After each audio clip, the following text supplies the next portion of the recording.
matters that and we do have a number of matters that constitute or qualify for a public meeting. And in that regard, that's where there are more than 10 or more objections. And we hear those matters first, and then we move on to the matters that don't qualify in terms of the number of objections into a closed session, and then we speak with applicants as the case may be. I'll just briefly introduce myself and ask each of the panel members to introduce themselves and to identify whether they have any conflicts of interest.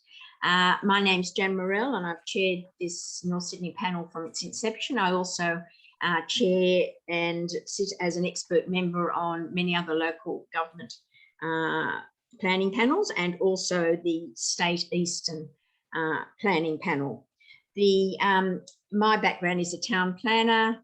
Last position, full-time position, was with the Land and Environment Court for 14 years, been a planner for some 40.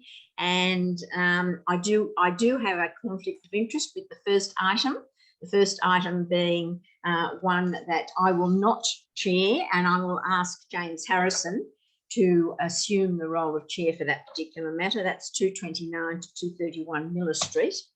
And I'll ask James if you could please introduce yourself.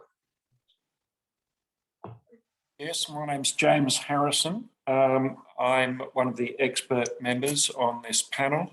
I'm a qualified town planner. I am now semi-retired. I do panel work for a number of councils, but in my career I spent 20 odd years working in local government, and then 20 odd years in private practice as a professional planner.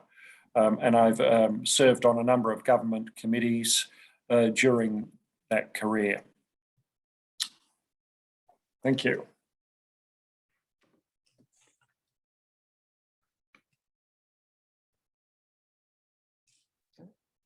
Sorry. Okay, there's some gremlins in the system. Okay, thank you very much, Garth. If you could introduce yourself. Take yourself off mute, Garth. Garth, you're on mute. Garth, yep. Sorry, you're on mute. Okay, good. Thank you. Sorry. I'm used to not Zoom. Okay, Garth Patterson, an expert member of this panel. I'm a landscape architect with 30 years experience in the private and public sector. I'm on quite a few panels for the state government and local governments. And that's all. Any conflicts of interest, Garth? Yeah, I have no conflicts of the upcoming. Thank you very much. Jane? You're on mute. Jane? Unmute.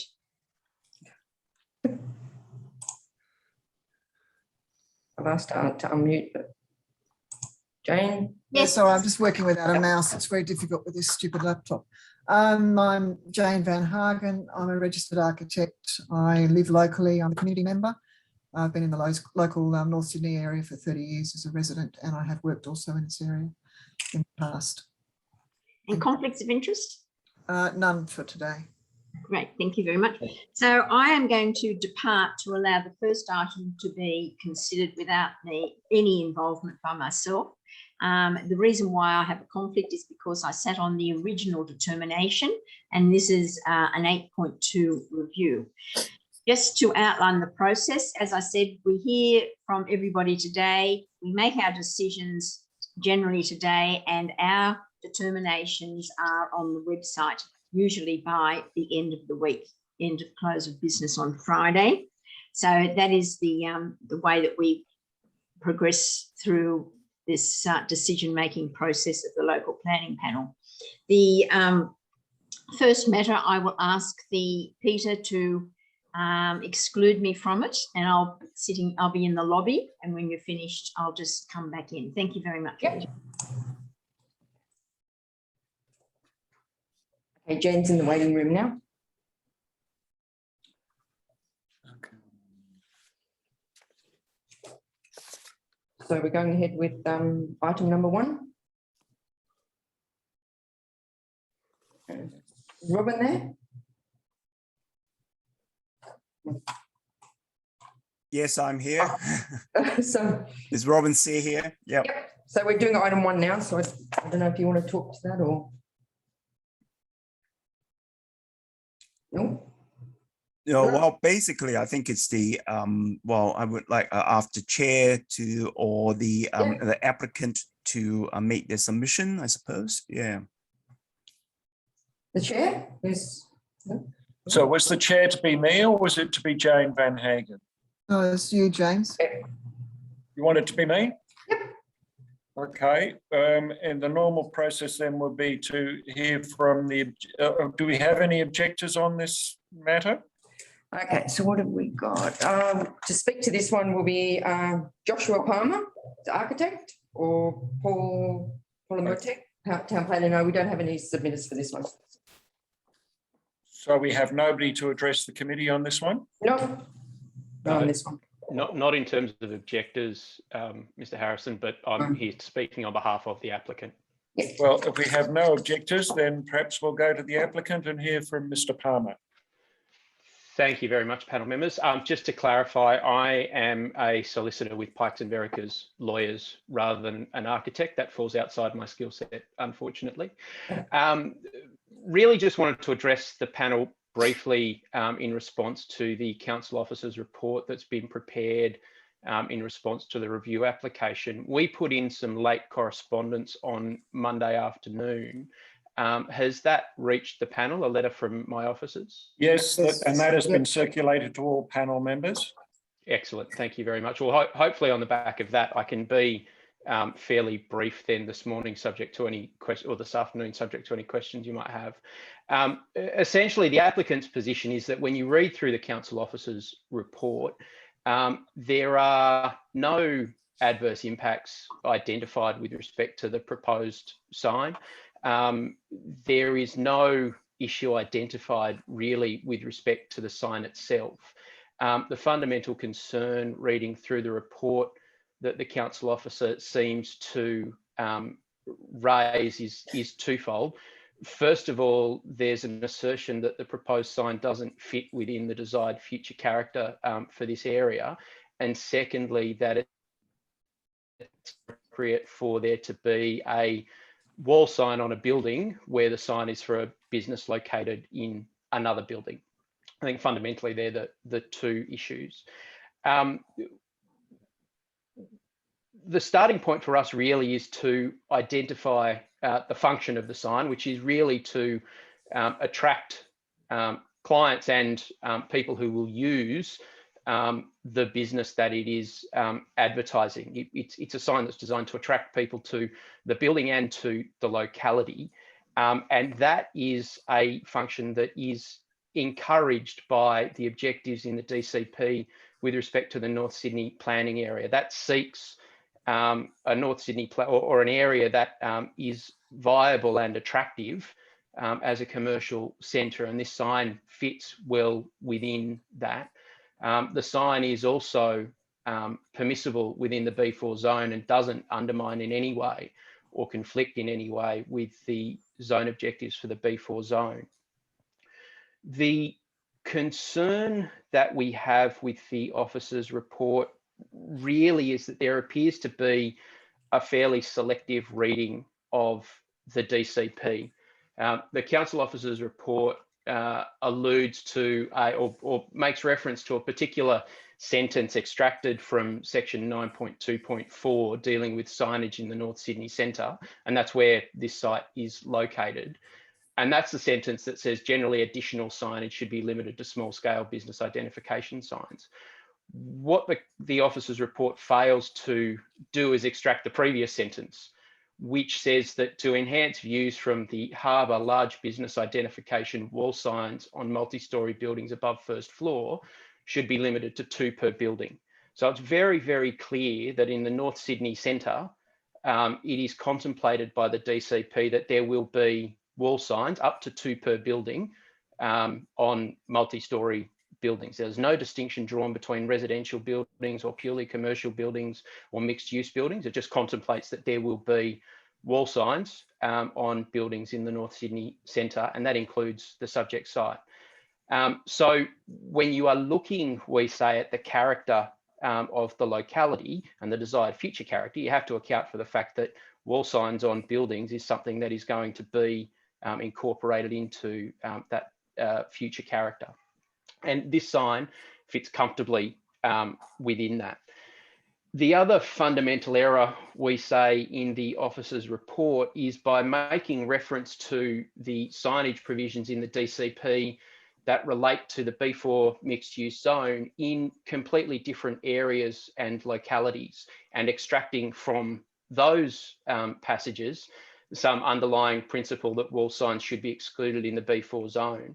Fails to recognise that Milson's Point, Crow's Nest, St Leonard's, Cremorne and Neutral Bay all have their own character statements elsewhere in the DCP. The DCP treats those areas as fundamentally different to the North Sydney Centre and to the CBD. So you can't simply extract from the way that DCP treats other localities and other B4 zones. You can't extract from that a way of dealing with or assessing the character of a very specific zone in a very specific planning area within the DCP framework that has a very different function. The commercial function of the CBD and the North Sydney planning area can't be ignored in assessing the desired future character and how the sign fits within that. There is some comment made in the officer's report that the DCP would seek to restrict signs, wall signs on buildings where the business or product that's being advertised isn't located within the building. Now, in response to that, the applicant says that the panel would apply the DCP provisions flexibly, as you're required to do by section 4.15 of the Act, and try and fundamentally understand what those restrictions are trying to achieve. And really that's about presenting, or that's about preventing, I should say, advertising for businesses that are not located within the CBD or the immediate locality, not having giant Coca-Cola signs plastered across buildings within the CBD. In this circumstance where the building where the business, I should say, that is being advertised is immediately next door, the signage still attracts people, whether commercial people or customers, into the locality and into the CBD towards that business. So it's a sign that still serves a function that the CBD provisions are trying to achieve. So it's not enough to simply say, oh, well, you can't have signs on buildings for businesses that are outside that building. Really, you need to look at the signage in the context of the broader functions of the CBD and what the CBD is trying to achieve. And this sign fits comfortably within all of that. Mr. Ballard, can I ask you to? Yeah, no, I have one final point, Mr. Harrison, and that's simply that there's a reference to a 4.6 request. The 4.6 request was lodged with the application essentially under the process. It was put in on a without prejudice basis. The officer's report fails to recognise that section 6.3 of the LEP, or clause 6.3 of the LEP, has the effect that development within the CBD that doesn't cause any additional overshadowing, and this sign effectively being a stick-on sign can't possibly cause any additional overshadowing, isn't bound by the height requirements in clause 4.3. So there is no requirement for a 4.6 request in the first place. Even if there were, the objection to the 4.6 request is, again, character-based, and for the reasons that I've just outlined and the reasons in my earlier correspondence, we say the panel would be satisfied that the impacts on character are acceptable and you'd uphold the 4.6. Unless the panel had any questions, that was all I wanted to put to you this afternoon. Right. Are we to be addressed by anybody else on this application for the applicant? Ms. Mortek is here more to answer any questions or if there had been some objectors. So I think it's just me. Well, I'll perhaps open it up to panel members. Are there any questions of Mr. Palmer? I just have one. It's Garth Patterson. Is this sign to be illuminated? No. It's painted on with some powder-coated aluminium lettering, effectively stenciled onto the wall. Okay, thank you. I don't have any questions. Okay, thank you, Mr. Palmer.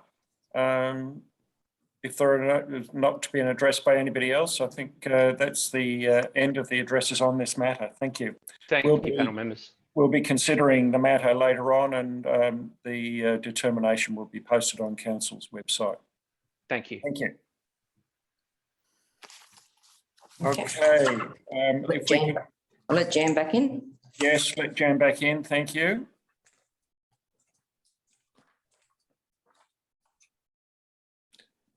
Jan, hello? Peter, whilst we're waiting for Jan to come back in, is there a limit on the time for speakers? No, we don't really.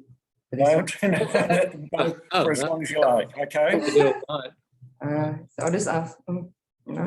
Generally, people, Oh, here we go, Jan. Yep. generally people are pretty well behaved, but if they Yeah. are going on, we do have the opportunity to say, please don't repeat yourself. Yeah. We allow you more than 3 minutes. 5 Yeah. minutes is really more than generous. Yeah, no. Just some of the other panels I'm on, there's a strict 3 minute, and the gong goes. Mhm. Okay, very well. Thank you very much. So everyone's back online. So let's now move to item number 2. And item number 2 is 51 Blues Point Road, McMahon's Point. And Peter, if you could call upon the first objector who wishes to speak. So we have Will Morris. Will Morris online. Hi, how you going? You hear me? Yes, good. Thank you very much. Hi, everyone. Yep. Hi, everyone. My name is Will Morris. I represent the Strata Committee for 49 Blues Point Road. Yep. A 2-story 4-apartment dwelling, which is located directly to the south of the proposed development. And I'm the owner of Unit 4. Mhm. Firstly, thank you for the opportunity to speak today. We have provided 2 written submissions to date. And you can be assured that the panel have all read your submissions. Perfect. Thank you very much. In the report, they were summarised into about 6 points. So we've actually included our objections as part of the letter. For this reason, we felt compelled to talk today to the committee. So today, as we have limited time, we just wanted to raise 2 concerns, both in regard to solar access. So if you could please turn to page 110 of the report, to the shadow diagrams from the 21st of June between 9 AM and 3 PM. The rear yard of 49 Blues Point Road, which is on the right-hand side of the page, serves as our principal area of private open space. It already experiences overshadowing given the orientation of the site, the narrow widths and scale of the existing neighbouring developments. And because of this, the north-facing windows of all 4 dwellings are crucial in ensuring that we receive reasonable natural solar access. Now, for example, Unit 2 is located on the lower eastern side and backs onto that rear eastern yard. Now, the windows of all principal living areas are either south or east facing, and therefore they already receive fairly limited solar access. The drawings show by the applicant that those windows are already in shade from about 9 AM to 3 PM for Unit 2. If you could turn to the next page, on page 111, the shadow. So I just want to ask a question here. Yes. So there are 6 units in that block or 4? There's 4. 4. Okay. 2 on the bottom, 2 on the top. Okay. So you 2 of the units have a northerly boundary, All 4 units have northern windows. right? And then Then the 2 eastern units have face onto the rear yard. yes, And the 2 western units face west and they face onto Blues Point Road. right. Thank They you. all have a southern window, the kitchen windows, out onto the Parker Street.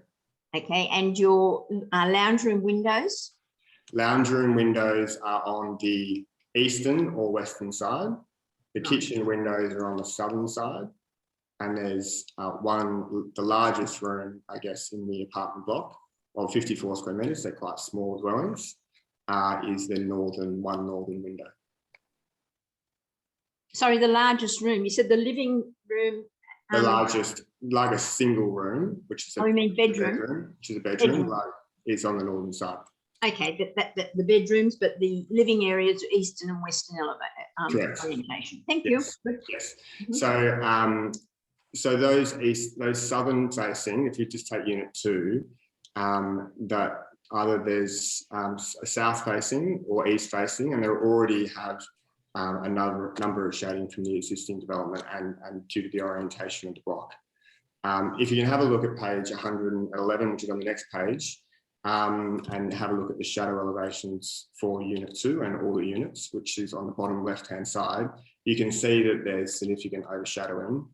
Unit 2, as an example, would probably lose 100% of its northern solar access due to the proposed development. So the scale of this development is having a real impact on the overshadowing. And the development is actually at 10.5 metres wide, which is almost double the width of the terrace to the north at 5.7 metres wide. And the combined width of all 4 apartments about 7.8 metres wide. So the width of the proposed development is quite large. So that's having a real impact on our ability to have any access to solar, solar access from the Northern Light. The second concern we wanted to raise today was the impact on the solar panels that we'd like to put on the roof of 49 Blues Point Road.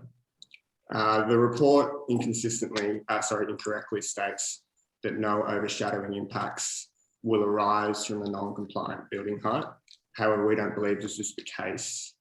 In addition to the reduction of solar access from within the building, again on page 111, or the sketch that I attached, you will clearly see the new pitch roof will reduce the solar access, and we've calculated that due to the increase in building height from 8.5 to 10.5 metres, it will reduce the area that we can put solar panels by about 30%. Now, we've spoken to a number of solar panel providers, and they've said we'll need every square metre of that northern roof to put solar panels, and any overshadowing can make the system unviable. So to stress the significance here, due to both the height and the width of the development are really contributing factors here to limiting our solar access. If the building was slimmer and more consistent to the northern properties, it would most likely mean the shadowing impacts would be reduced both to the roof and solar panels, but also both to the northern windows. Now, we understand the land will be developed for residential purposes. However, due to the scale, we think it's having a significant and detrimental impact to access to light. In light of this, we consider that proposed is an overdevelopment of the site, and it should be reduced to 2 stories, consistent with and have a consistent width to the surrounding properties. We recommend that the panel refuse the convention to the development standard and the design be amended to minimise overshadowing to 49 Blues Point Road. Just in summary, there are a couple of other rejections which are included in the report, which include loss of vegetation, some visual privacy concerns, potential structural impacts due to basement works, and also the removal of public parking. These are all contained in our written submission, which you can read in your own time. Thank you, panel, for your time. We appreciate the opportunity to talk. Just before you go, Mr. Morris, I'll just check, do any of the panel members have a question of Mr. Morris? No. No, I thought he was very clear about what his issues were. Yes. Thank you. Thank you. Very well, thank you very much. And our next speaker, thanks, Peter. That's it. We've just got Will Morris, and we've got the applicants as Tony Robb, Town Planner, Brian Hollis, Architect, Mancia Lamb, Architect, and Jacqueline McAllister, Owner. So that's it for the objectives, just Will. Okay, then, thank you. Yep. I just sent you an email. Yeah. So Tony Okay. Robb, Town Planner. Tony Robb, Town Planner. Yep. Yes, good afternoon, everyone. My name's Tony Robb. I'm the Town Planner, Principal of Evolution Planning. Thank you for allowing me the time to present to the panel today. We've read the report and obviously agree with the recommendations of that report. We just wanted the panel to give further consideration to one of the conditions that's being imposed, and that is condition C1, which relates to the deletion of the front dormer window on the roof. If I could guide the panel to page 13 of the assessment report. Heritage comments are provided on the amended scheme. By way of background, on that page 13, you could see what was originally proposed and the amended scheme. The originally proposed scheme complied with height, but to provide a more characteristic roof form, one that wasn't only characteristic with the locality, but also better matched the existing terraces to the north, a pitched roof was provided, which breached the height plane, which has been demonstrated as being satisfactory under clause 4.6. During those conversations with council, the notion of a dormer window on that roof was put to us, which we have done. And at page 13 of the assessment report, comments are made by council's heritage specialist, which raised specifically with regard to the revised plans and the dormer addition, which states, whilst it creates an additional level that enables the roof form to be set away from the terrace row and strengthens the vertical appearance of the building, the overall height is still transitional between the existing terrace, etc. There is no objection raised to the dormer in that location, nor its design or proportions. Working with council on this project, we reduced the amount of glazing on the front facade in terms of its location in the conservation area, thereby reducing solar access to those living areas. The top living area, it's restricted by solar access by having an awning across the front, which is a characteristic feature of this type of building. So the inclusion of that dormer really improves the solar access to that living area. It's not highly visible, the dormer. It doesn't really have any great visual impact, but is of benefit to the future residents of the building. And we just ask the panel to consider the deletion of that condition and allow for that dormer to go ahead. Otherwise, we're happy with the recommendations of the report. May I respond to the matters raised by Mr. Morris? Yes, I invite you to, yes. Yes, thank you. In terms of overshadowing, as Mr. Morris has pointed out, the principal living areas are orientated to the east and west. The northern elevation of the neighbouring building has 6 windows. The 2 central windows are to a common stairwell, and the other 4 are to bedrooms. Now, a large proportion of that northern elevation is overshadowed by the existing terraces to the north of the subject site. And as you could see in the shadow diagrams provided, there will be additional overshadowing. The extent of the additional overshadowing between a compliant development, which the originally submitted one was, and this one is not significant. Basically, that pitch you could see on page 111 of the assessment report, that triangle on the top would be the pitched roof. Now, in terms of solar panels, the top, looking at the elevational shadow diagrams, the top image is taken at 9 o'clock in the morning, midwinter, and you could see by noon that has moved away from the roof completely.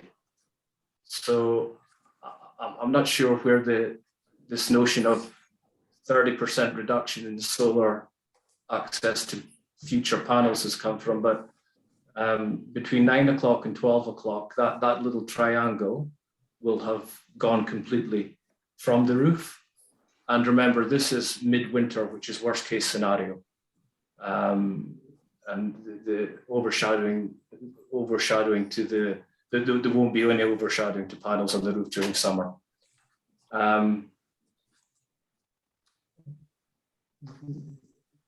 The private open space at the back of the property, the west side, sorry, the east side of the property is overshadowed already. So we're not really creating any further additional shadowing in that respect. And overall, it's our opinion anyway that there are no significant or unreasonable shadow impacts as a result of the proposed development. The width, the building complies with setbacks, landscaped area, lot dimensions. I've explained the non-compliance with height. And in terms of the length or width of the building, it's consistent with what the neighbouring buildings are. It's not much greater in length in that respect, or in fact, it's less than the ones to the north. Width as opposed to length. So I think it was length that the objector was talking about from front to rear. Okay. The other matters that were raised are privacy. The design has been amended to include privacy screens on the front balconies and terraced areas. And windows have been appropriately designed to be above internal floor level or obscured. There is some removal of vegetation, but compensatory planting is proposed, and a number of the trees are in very poor health. And I think the final matter was the removal of parking. Well, a dwelling is a permitted use on the land, and there is a right to provide on-site parking. If you weren't providing on-site parking, then parking would be taken up on the street.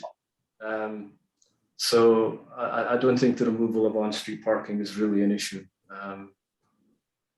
So look, overall, this vacant site is being developed for a municipal purpose. It is compliant with the relevant controls, except for height, which we've talked about, and the site coverage of the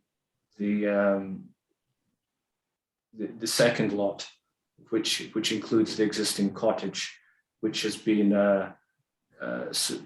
supported in the assessment report in light of the characteristic site coverage in the area and for a dwelling of that size. That's all I really have to say. Thank you for the time, and I'm here for any questions. We've also got the architect online as well. Okay, have we got the landscape architect here as well? No, we don't. We don't, okay, but I know there are a few questions, so I'll open it up. Can I invite, first of all, Jane, if you have some questions? I don't have any questions, Chair. Right, Garth? No, I mean, we What about in terms of the landscaping? just a few, we've looked at the landscape plan, and I think some of the, as you said, compensatory trees could be larger and probably more appropriate to the site and in terms of the replacement trees. So we could make comment for that. At the moment, they're quite small. These are the ones in the front and the rear, and slow growing. So there's some significant trees being reduced, cut down, taken out. So we would potentially like some faster growing, or suggestions, some faster growing evergreen native trees. I did have one query about the size of the basement.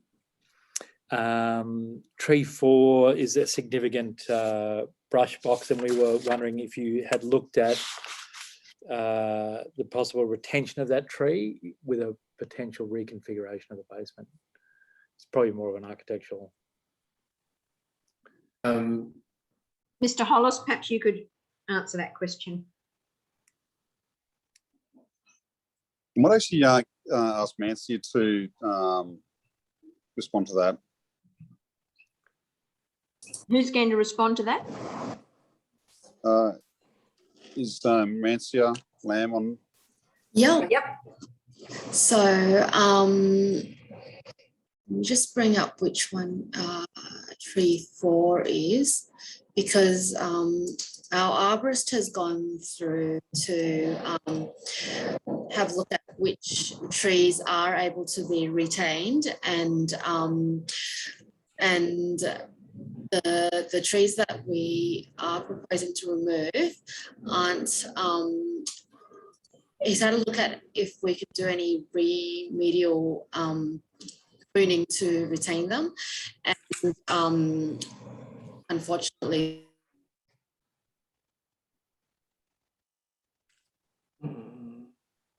I'm sorry, we've lost you. I'm sorry, we lost you some time ago. Yes, no. So our arborist has had a look at, has reviewed the trees and possible retention of the trees that were possibly able to be retained are in poor health, and we can't retain them even with remedial pruning. Okay, can I just take it one step further? Yeah. Could the basement be reduced to allow space for a canopy tree to be then planted?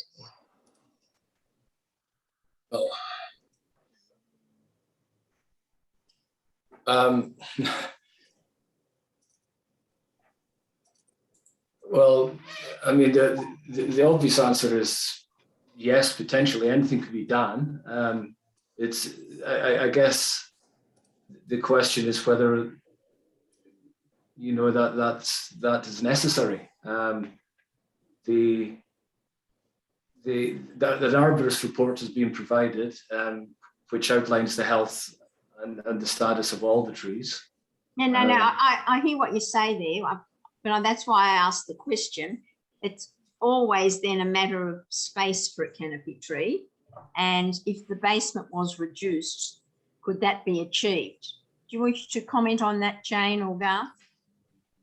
Can I just say that tree 4, and I quote from the arborist report, the tree is in good condition and it's a mature brush box. So I think it's advantageous if you look at having it retained on site. Yeah. But it's not just the basement, that it's right up against the footprint of the building.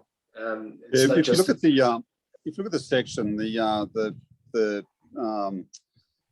footprint of the basement is it's essentially like an extrusion down from the ground floor. We've already gone through that process of putting the basement back as far as possible. And in the northwestern corner, we've pulled a large extended basement back there just to allow for additional planting. But otherwise, given the fact that the basement level is actually the same footprint as the level above, I don't see that there is any possibility of so keeping that tree there. Like pulling the basement back, you'd have to pull the whole building back, if that makes sense. Okay. All right. Now, would you have any objection to the requirement to, we've heard what you have to say, but the panel's got to consider this after the meeting, about canopy trees in the more significant canopy trees. We don't seem to have much there in terms of height and canopy. I'm just going to open up the landscape plan again.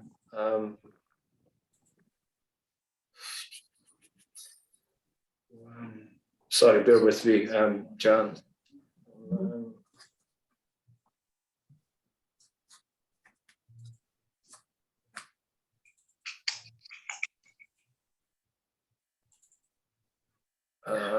landscape plan. Here we go.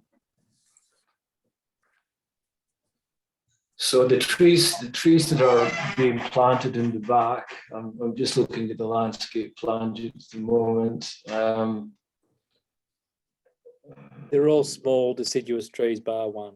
And Jacaranda is a large one. they're hardly going to be replacement plantings. So That's the why our heights are, landscape architect was here. so the heights are 12 meters, 7, 10, 8 meters.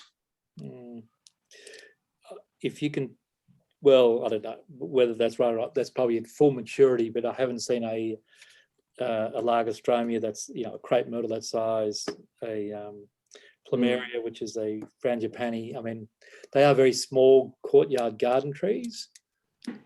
And again, the jacaranda is considered a small to medium-sized tree, slow growing. So they're all from Brazil or China. I mean, we're talking about canopy, we're talking about Queensland brush box, for example. well, they're gone. Yeah, that's right. Yeah. Yeah. But this is I don't know how you classify a small courtyard garden, but this isn't an extensive garden. It complies with the requirements for coverage and what have you. But And you'd have no objection to the panel imposing a condition requiring a canopy tree or two. if that's what the panel requires, then so be it. We've just got, you know, we've got the existing cottages on the boundary. Yes, I realise that. At the back there. So any large tree in the back there would certainly go across that boundary on top of the cottage. Well, we Yeah, don't expect canopy trees to respect boundaries, but you don't have to plant it so close to the boundary that consumes the cottage. No, I'm not being argumentative. I'm just trying to be practical in terms of there is a building there and it will go across it and there will be branches falling on top of it.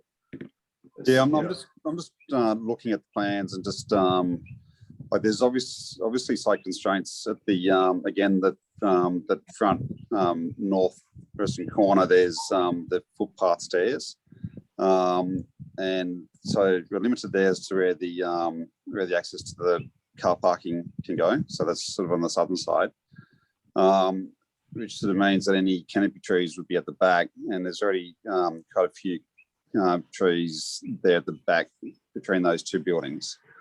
So I think in essence we wouldn't have an issue with the canopy tree there, but it's just a matter of how that would fit. And just at the moment, I'm just I know, okay. It would about how require an amended landscape plan. I appreciate that. Jane, did you have any questions? I had a question about the sunken courtyard in that area of the building where really the fall of the land is toward the building, and I expect that there's going to be issues there with drainage and particularly with overland flow, particularly as next door is adjacent. I think you've got a wall adjacent to a wall where the staircase is. So has that been considered as part of your next stage in working out how you're going to drain that area? so sorry. What's the exact area? The site part of the sunken courtyard on the north side of your main living area at the rear. So it sits next to the northern boundary and the stairwell, and you've got a sunken courtyard to give light and ventilation to the lower bedrooms.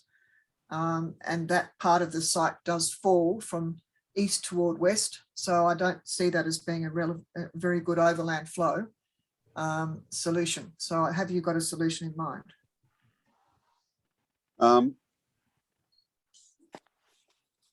Look, well, there isn't an overland flow because it's a sunken. It's below ground level. Let me just open the stormwater plan. It's overland flow from the east toward that sunken courtyard is what I'm saying, unless you have it addressed that somehow. So the water will be picked up, but what like any water coming from the adjoining site to the east or that that area to the east we picked up before I got to that courtyard. Okay, got as the long as it's basement. addressed. That's all. I just want to know We've it's got, being we've got the addressed. basement That's all. car park underneath, and like there's certainly scope there to get the stormwater through the car park and around the basement. Okay, long as you're addressing it, that's fine. Okay then, Yeah. rightio. No further questions. So we thank both Mr. Morris and the applicant's team of consultants in assisting the panel. And we will be making a determination later today and will be on the website by the end of the week. So thank you all for participating in the meeting this afternoon. Thank you. Thank you. Thank you. Thank you. Now, the next item that we go to is item number 3, which is 13 Shell Cove Road, Carrabba Point. And this is for alterations and additions to an existing heritage dwelling, including a 24-metre pool and basement levels and landscaping works. The panel has registered to speak only, we have an observer for a neighbour that is an observer, and we have council's, we have the applicant's heritage consultant, Mr. Stephen Davies. You're there? I saw your name. I am. Yes, Yes, I am. yes, thank you. And we have Richard Lamb there for the applicant, and we have David Waghorn, the planner. So as you are aware, there have been a number of objections, and as you are also aware, you have a recommendation here for refusal. So I invite you as the applicant's professionals to address the panel, and I'm in your hands, David, as to how you wish to proceed in terms of the various experts. Thank you, Madam Chair. We've summarised the two main issues probably as heritage and visual, and as such, we've got Stephen and Richard here to speak on those. So I think it's probably best that they go first, and then I might just come in at the end, just sum it up, and then we can have any questions. Okay, thank you very much. Yes, Mr. Davies. Yes, thank you. Excuse I've got a gruff voice. Stephen Davies, Heritage Consultant, former chair of the Heritage Council, and also a alternate chair of 2 local planning panels at the moment. This is a house that was attributed to B.J. Waterhouse, but as one of the many houses in Shell Cove Road of heritage interest, it wouldn't be considered the most significant house of its type. It's been subject to quite a large amount of alterations, internal alterations over time, including the front boundary. The applicants have been very concerned to ensure that we have understood both the heritage and the significance of this property. Going to a detailed conservation schedule prepared by Mary Knaggs, an acknowledged heritage architect in this particular area, talking to previous owners to understand the layout of the property, so that we've really prepared, I think, very detailed analyses of this particular property to come to this recommendation. This is a house that is not incredibly large. It may appear reasonably large, but it's a 3-bedroom home on an extremely large site. So it does have the opportunity to have alterations and additions, I believe. The conservation philosophy, I think, for these sorts of houses is that they should be located, any addition should be located discreetly, so that the main and principal form of the dwelling and its original details can be read both externally and internally. The good examples of this, and you'd be aware of, Wallara Council Chambers, where the main body of the building is set below Redleaf itself, and 11 Holbrook Avenue, which was more recently approved by this panel, where you can get additions that do not interfere with the principal elevations. My letter outlines that you have received outlines probably the differences between Cherry Kemp and myself. And I think that reading through this report, I think it's quite interesting that although it has and a recommendation for refusal, there are very few no's in the tables that are before you. It is an application that complies in so many ways, both with planning and heritage. Perhaps the differences in opinion relate to the stair in the present external entry porch, which was of concern to Ms. Kemp. This is in an area of not high significance, but that space will be retained and be able to be read in its volume as one enters the property.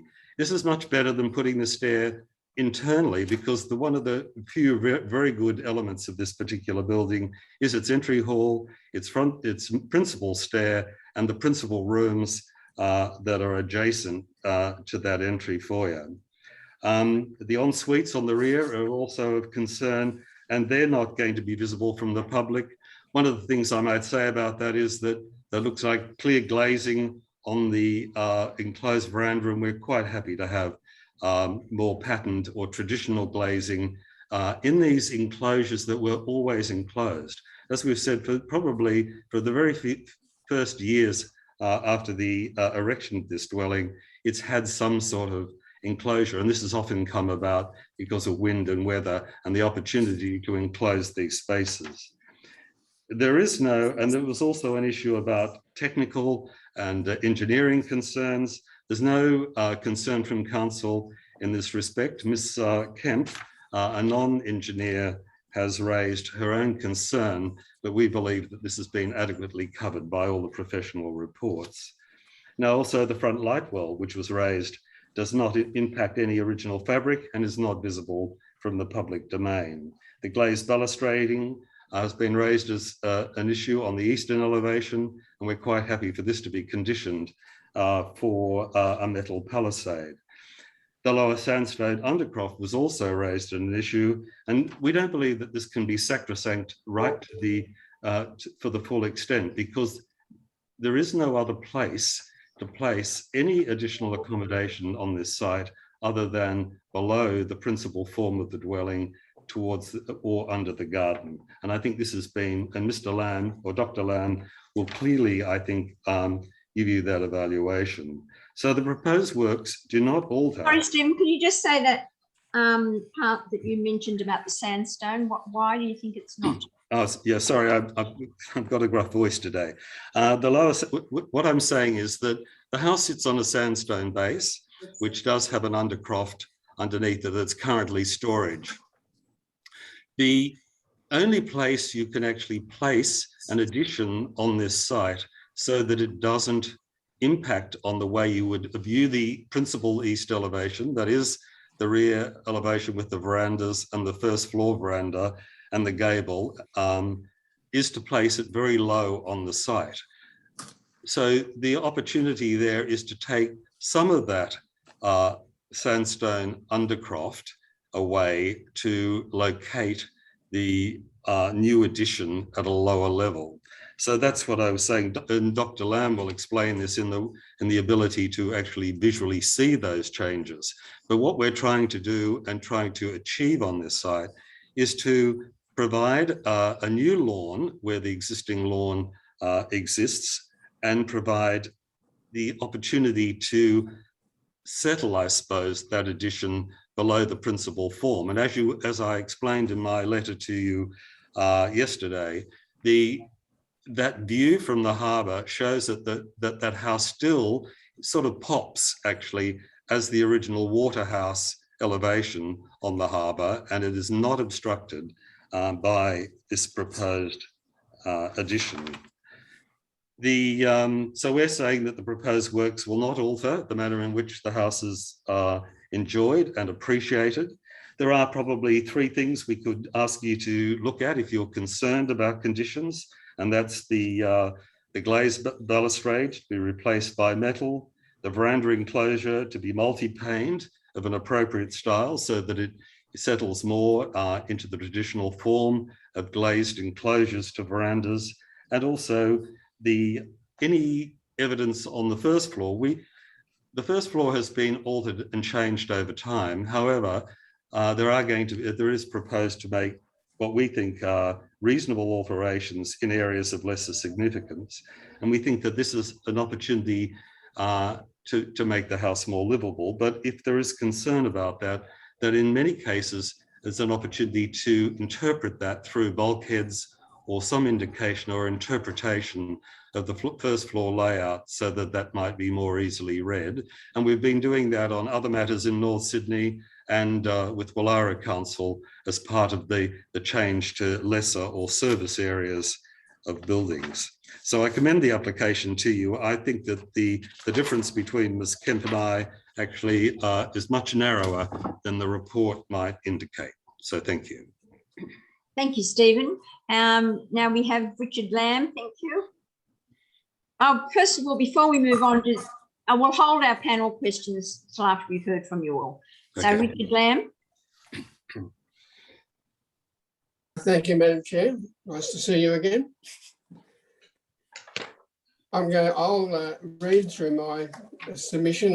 I did send one in, but it was too late, so I presume you haven't seen that. Yes, we've Well, seen that. we've Yes, seen we it. have. You can Oh, good. read all of the late submissions. Yes. Thank you very much. That's excellent.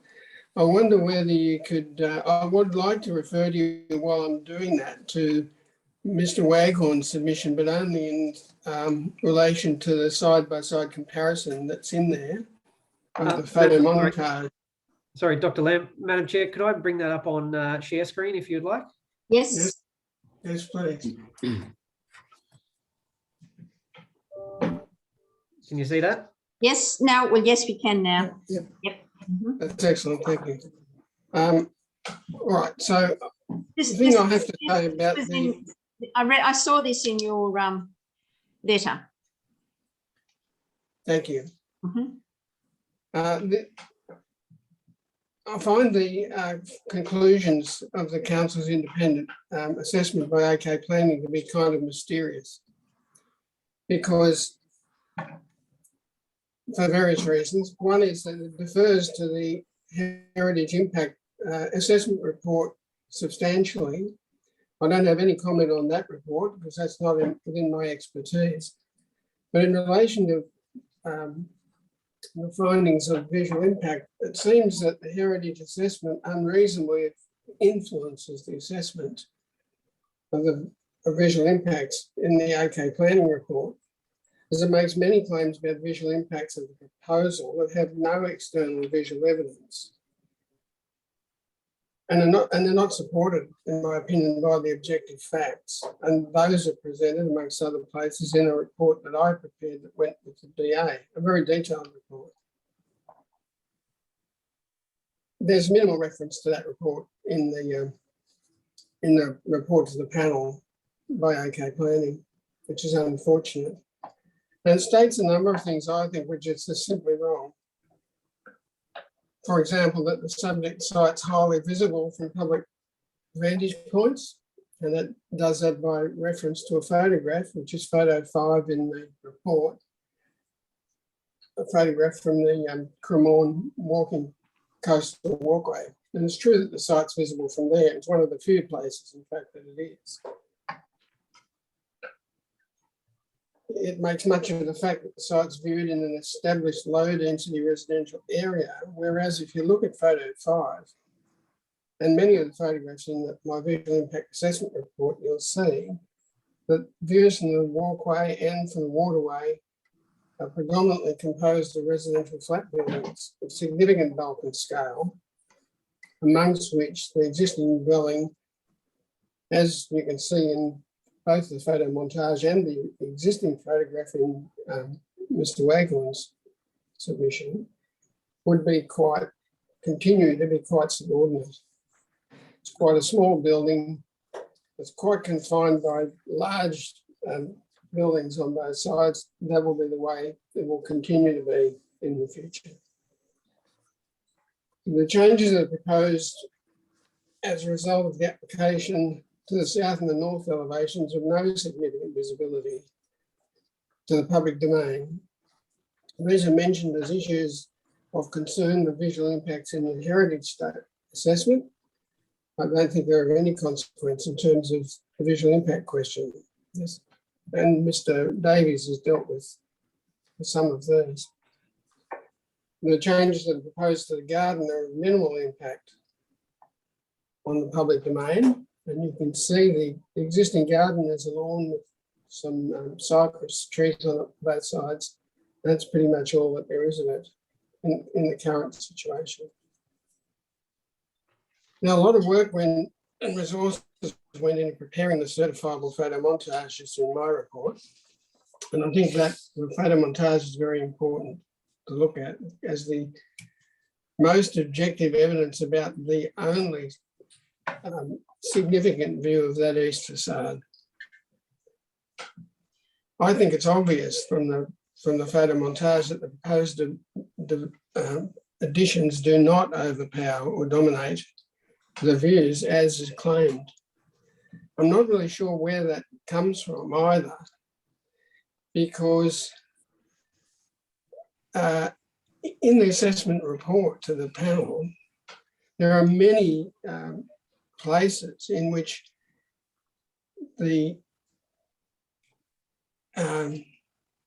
author has found that there's no concern with the presentation of the building to the waterway, to the public domain in terms of its height, its massing and its form, and so on. I would think, well, that would be leading us to the conclusion that must be okay.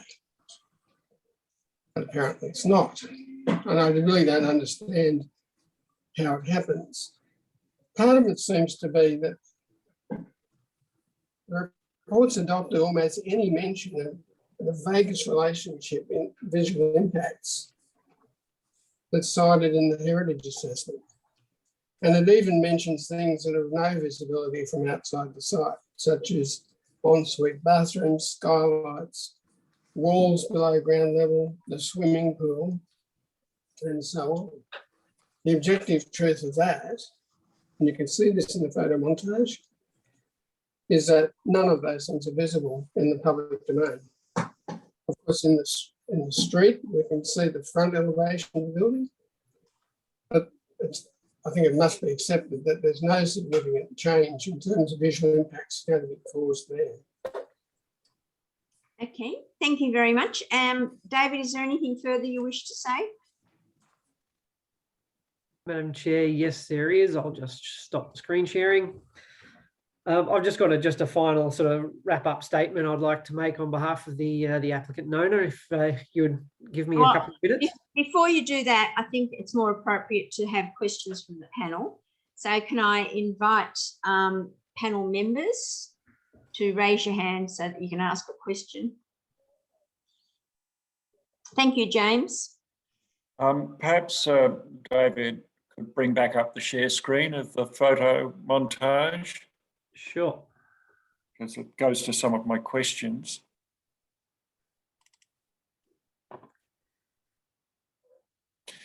So I just wanted to confirm that's a photo montage that's taken, I understand, from down at water level within the bay.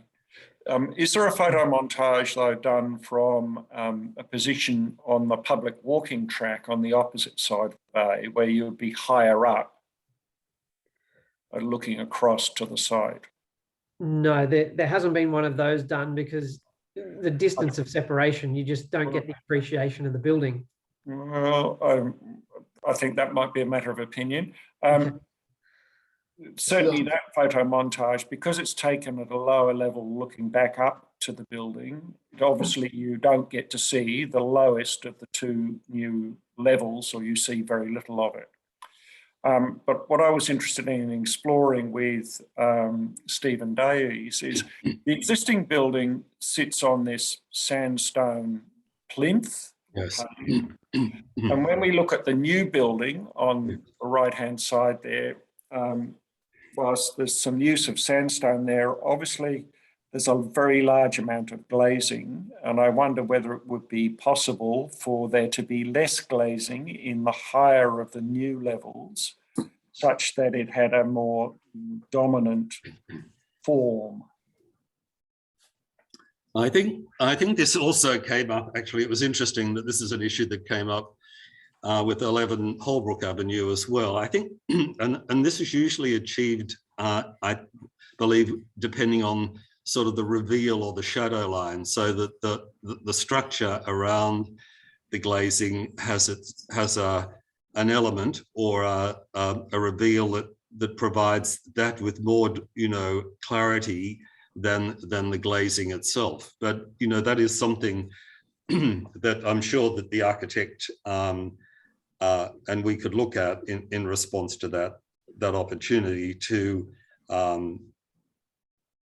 provide that difference between what I would call the external wall and the glazed element.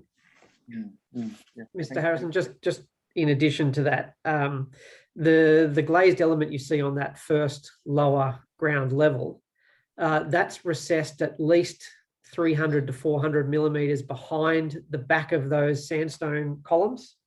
So you might not pick it up necessarily on the montage, but it will be a definitive and recessive element. I'm just looking at the plan that I've got here. There seem to be two lines there. It's a bit difficult to work out what's the glazing line. The glazing line is the sliding. It looks like more of a sliding sort of door. What are the other two lines then in front of that? Not sure. I can't explain that, but yeah, it is the intention to, because this was raised in the previous DA and we took that on board originally and we recessed the glass line back from behind the sandstone elements. Okay, all right. My other question to Stephen, you've mentioned this 11 Holbrook. Was that two new levels underneath or below a heritage item, or only one level? No, that was probably only one level, but in a different circumstance and in a much more visible location on the harbour, and also a very much more significant dwelling, but it provided a very similar approach. So that's why I used that example, because it really was more to do with the fact that if you're going to have an extension to a dwelling such as this, and you can see, from the photo montage in front of us, what's been happening on adjoining properties, it's an opportunity to pull that development down and also provide a full and clear, I think, eastern elevation of the existing dwelling. And I think that's something that we all feel that to put an addition on this house is difficult, because you've got to put it somewhere where the waterhouse elements play front and center. So, but yes, it does have two levels. But when you actually look at the current site, there is a terrace that comes out and then it drops to another level as well. So in a sense, it's bringing out a fairly formal lawn in very much the same way but to the slightly higher level that you're getting at the present time. And there's no significant, other than some hedging and small planting, there's no significant vegetation on that terrace currently. And so it's an opportunity to, add landscape in association with this application. Yeah, no, thank you very much. No further questions, Jan? Thank you. Can I invite Jane? Yes, I'd like to refer to the section, the architectural section AA, which runs from... Can you give me the page number in our bundle? That doesn't really have a page number. It's in the middle of the architectural set. So you get to page 43 and then you flick about 5 pages, 6 pages, you should be there. Right, thank you. It's a section through the longitudinally through the building from the street front down to the water line. All right, okay, thanks. I am. Yep. My query is, it seems to me from the drawings that the whole of the sandstone base of the building is gone. Is that correct? No, not as well. Yes, under the floor level of the existing building.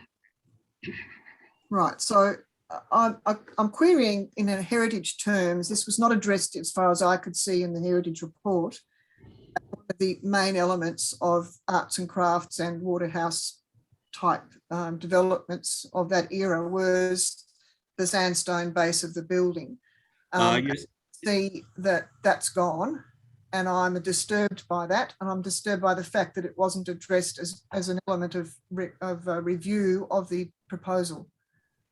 I think that we've always been conscious of the changes to the base of the building, but the side elevations, of course, will remain, and they will be of sandstone, and the building will sit on a sandstone base. But there is that, I suppose, opportunity to place some accommodation.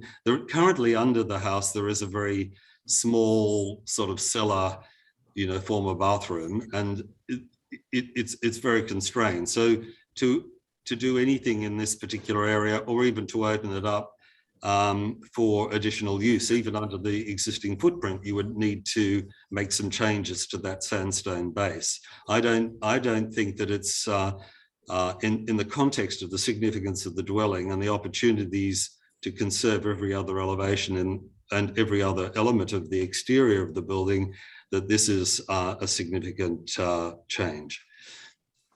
Okay, I would query that one. I do think that because this building is visible at the rear from the public, not just Cremorne Wharf, but from all of those buildings and residences across the water, it's not just, I don't think, a public walkway issue.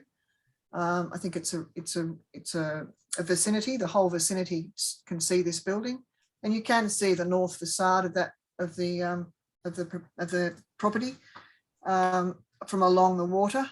The photos taken in the report were taken from directly across the water, but you can actually see quite a lot as you go further afield, as I did the other day. I would also say that the design approach, and this is not really a heritage issue, but I see this design approach as not working with the topography of the site, and it's quite evident on that section that there's been an excessive excavation of basement below the natural ground level, below the existing ground level, and below the proposed ground level, in fact, which is a bit unusual. And I do think that's excessive. And I have a problem with the bulk of the scale, the proportions. I think those have not been properly addressed in terms of its appearance from the rear, because I think you're looking at a two-storey arts and crafts building on a stone base was what was originally there, and that's the heritage nature of that building. We will now have a two-storey building sitting on a double-storey base, which is out of scale. And I do think that the approach taken is by extending it beyond the rear boundary is also not in line with what is seen as being acceptable in heritage terms. So those are my concerns. Is there anything you can respond to in regards to those matters? I'm just wondering whether David may wish to respond in that regard from a planning point of view. I think it's as much a heritage one, Stephen, from what I can ascertain. Well, as I mean, I think I've already probably been through this, that to get an addition to the dwelling on a very large site on Sydney Harbour with a very modest dwelling, in other circumstances, if it were in probably it didn't have two frontages, both a street front and a harbour front, you'd put maybe a detached pavilion behind the dwelling of 2 stories, for instance, and it would be usually quite acceptable, notwithstanding the significance of the property. But here we're constrained because if we do that, then we won't see the dwelling from the harbour. So it has always been that tension, I suppose, between how much we can put further down, and that involves some excavation, but it will be landscaped. So it's not as though you do see the portals, I suppose, at the eastern end of the addition, but looking at it, from the neighbouring properties and in the context of where it is, it will have a landscaped roof and will settle in as the garden currently does into that landscape. So I think from a heritage point of view, from my point of view, it's the place to put the addition. That's all. Yeah, I 100% agree with Stephen. As he said, if you put an addition at the rear, not only will that block views of the heritage item and have a greater visual impact than what's currently proposed, but it will also result in loss of views, additional overshadowing, loss of privacy for adjoining properties. Therefore, the only real solution to add to this building is to go underground. I hear the concerns about the extent of excavation, but as noted by council's engineers, that the extent of excavation is justifiable, and it can be managed, technically speaking, through geotech reports, dilapidation reports, structural support, and the like. There's been no debate on that in the assessment report. The extent of excavation is not too dissimilar to some of the items that we've seen recently approved by this panel. Stephen notes 11 Holbrook Avenue, and I think that had excavation under the heritage item to about 6 metres and excavation outside the heritage item to about 10.5 metres. Another item, 22 Thrupp Street in Neutral Bay, that had excavation to over 11.5 metre depth. So we're not inconsistent or incompatible with the amount of excavation that's been recently approved in the area. We understand that it does cause issues, but all those issues can be managed. And simply to reduce the amount of excavation would not have any benefit to anybody else, but it would significantly take away amenity from the applicant, who is simply seeking to, firstly, improve the heritage item, and secondly, to add some modern contemporary living space that is directly connected to the private open space, which is not the case now. Okay. Could I just say that? Yes, that is actually an interesting question. We talk about the sandstone base, but at the moment you go out the front door, down a very narrow side passage, down a set of stairs, then down another set of stairs to actually use the amenity of the harbour from this house. It actually has no direct access to its garden. And yeah, they're the two primary reasons for actually putting through this DA the way it does. And just one last point, the lower ground level, the lowest level, it is partially below natural ground level. So in the montages you saw previously, it's not too dissimilar to what you actually see, because I think it only extends about 1.5 metres above natural ground level. So you actually need to step up to the ground level there. And so, again, that's a problem in my view, that you're not working with the topography of the site. But there's no possibility to work with the topography of the site in this case, because... Well, I beg to differ on that. I would think that one basement level would be adequate and a second one is excessive. And the heritage report addressed the fact that there were in fact 2 basements. When you read the heritage report, it addresses the fact that there is work to the basement, additional proposed work to the basement, but certainly didn't say there were 2 levels. Look, the building was extended beyond the footprint. We are not shying away from the fact that it is 2 levels below the existing building. Oh, there is no, but what we're saying is it is, 1, the impacts are manageable, 2, that it is entirely compatible with what's been recently approved and what we see in North Sydney Council, and 3, it provides important amenity benefits for the applicant, but no benefits for anybody else if it's reduced. Okay. Okay. Now, unfortunately, I've only got a very small... Garth, do you have some questions on the landscaping? No, well, one, I just found the landscape plan. So I think just in your perspective, in your photo montage, it'd be worthwhile putting in the proposed planting, because the proponents proposing 2 large Angophora costatas, which are a great harborside tree. And, in 3 to 5 years, it would obscure half the building. So I think maybe that's worthwhile considering. I think that's to be applauded, 2 decent sized trees in the harbour in the middle of your rear garden. Just Mr. Patterson, just to respond to that, we did acknowledge that the montage does not adequately show the landscaping when it's fully grown, because it would just simply block out most of the building. You wouldn't actually get an appreciation of it. And I think that's the point we're trying to make, is once the landscaping is grown, you will get a very similar appreciation to what you have now. That's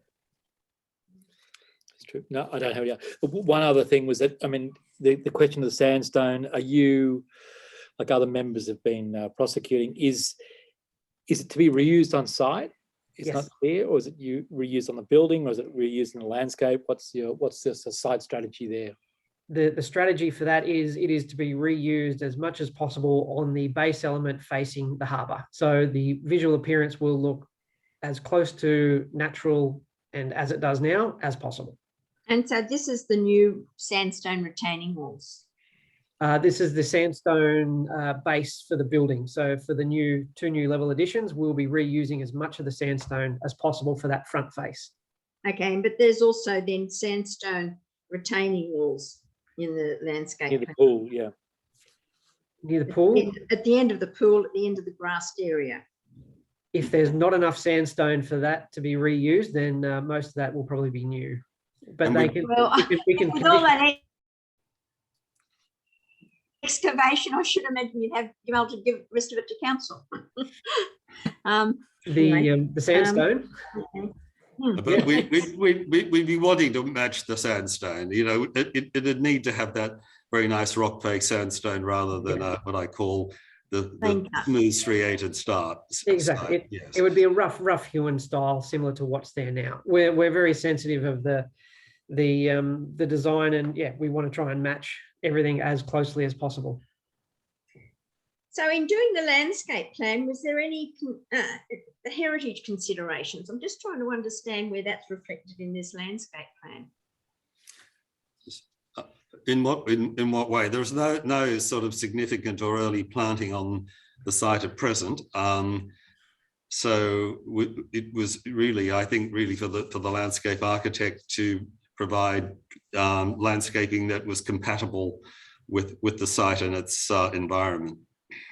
Well, I just would have thought you would have paid tribute to the arts and crafts era in some respects. You can do that, but I mean, I always, to be quite honest with you, I've always felt that people's gardens are their own enjoyment, and we all have slightly different tastes. Was this the famous Waterhouse Camellia Man? No, not that one. He was in Waterhouse. We'd be happy to have camellias conditioned into the consent, but but in this case, it was really a matter, I think, for locality and environment and situation, rather than trying. As I say, at the moment, it doesn't have the front garden is very restricted, and the harbour side is very simple. So and the other side of that was the impact on the neighbours, because many of the neighbours to probably the south have probably some concerns about overshadowing and landscaping that might impact on their light and amenity. Okay, all right. Any further questions from the panel? No. Do you wish to have a sum up, David, at all, or? Madam Chair, most of what I was going to sum up has been brought up, but if you just give me just a minute, I'll just be very quick. Yes. Just to summarise, by way of background, the reason that this application was brought forward was because they wanted to upgrade the heritage item, and to provide connectivity from the living areas to the primary area of private open space, which is not present at the moment. The only way we see to do that is to be providing additional accommodation below the existing building, because that is the most sensitive response to providing additional floor area without having an adverse impact on the heritage significance or the amenity of adjoining properties. The assessment report in numerous places states that the bulk scale height is all compatible with the adjoining properties. It also clearly states that there is no impact on the amenity of adjoining properties in terms of overshadowing views or privacy. We acknowledge that there are some non-compliances, but as we all know, the old section 4.153A, council should be flexible in the application of a DCP control, especially in these kind of circumstances where there are important heritage and planning outcomes that are provided by resulting in a variation to these planning controls, particularly in relation to excavation, site coverage and setbacks. We've been through, there's been a number of examples raised about similar situations where heritage items have had additions below ground level. We simply seek consistency in decision making. We don't think that this application deserves a recommendation for refusal.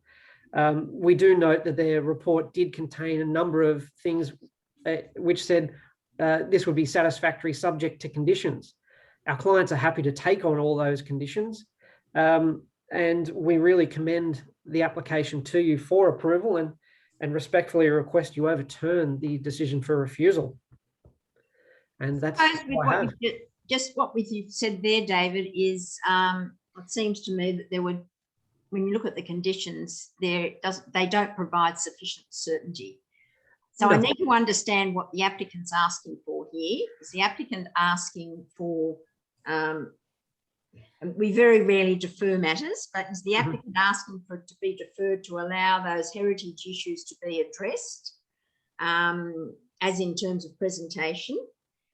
Or is the applicant just asking us to read the officer's report, see the suggested conditions, and you think that that's it? Because I just say I don't believe there's certainty there.